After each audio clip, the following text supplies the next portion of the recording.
political criminals called terrorists. The best way to deal with that refuge would be to help the Yemeni government extend its authority over the whole of its territory, but that's a long process, and the urgencies of the struggle against terrorism may require more immediate action.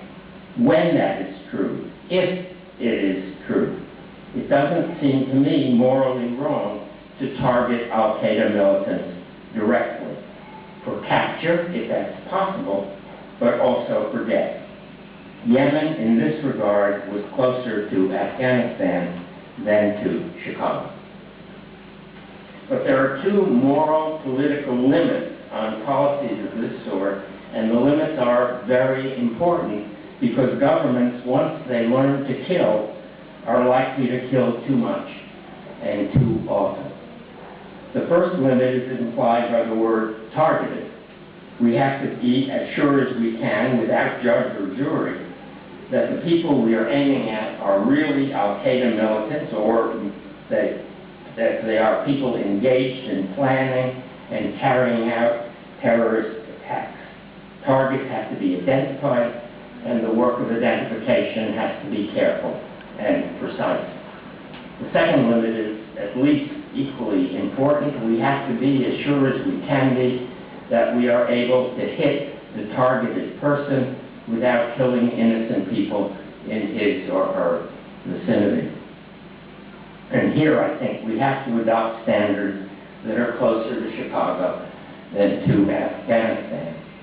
In a war zone, collateral damage cannot be avoided, it can only be minimized. In Afghanistan, we haven't done a very good job. The NATO forces and the American Army have not done a very good job of minimizing civilian casualties.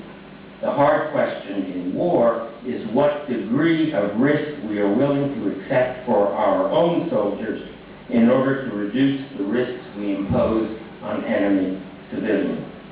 But when the police are chasing civilians in a zone of peace, we rightly give them no latitude for collateral damage. In the strongest sense, they must intend not to injure civilians, even if that makes their operation more difficult, and even if the criminals get away.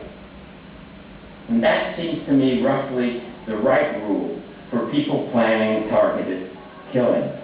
Like the police, they are not actually engaged in a battle. They plan their attacks in advance, and they can call them off if they discover, say, that their target is holding a child on his lap, as in Albert Camus' play, The Just Assassin, or has moved into a crowd, or is sitting in an apartment that isn't empty, as it was expected to be.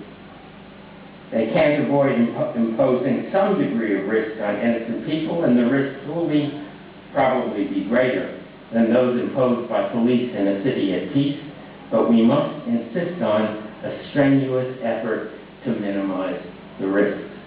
If terrorists use other people as shields, then anti-terrorists have to try to find their way around the shields, just as we would want the police to do. When killing takes precedence over targeting, the anti-terrorists look too much like the terrorists, and the moral distinction that justifies their war is called into question. The same thing happens in domestic society when the line between police and criminals is blurred by the brutality or corruption of the police.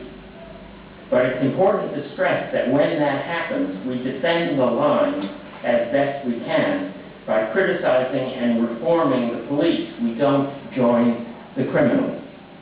And similarly, whatever goes wrong in the war against terrorism does not affect the wrongness of terrorism. In fact, it confirms the wrongness. For what we learn is we have to condemn the murder of innocent people wherever it occurs, on both sides of the line. And this condemnation works best, it seems to me, if we start, as I started today, from just war theory, with its recognition of non-combatant immunity, of the immunity of civilians from attack. But as the last part of my lecture today should have made clear, we can't stop with just war theory. We need to maneuver between our conception of combat and our conception of police work, between international conflict and domestic crime, between the zone of war and the zone of peace. Jus in bello represents an adaptation of morality to the circumstances of combat, to the heat of battle. We need further adaptations to the circumstances of terror.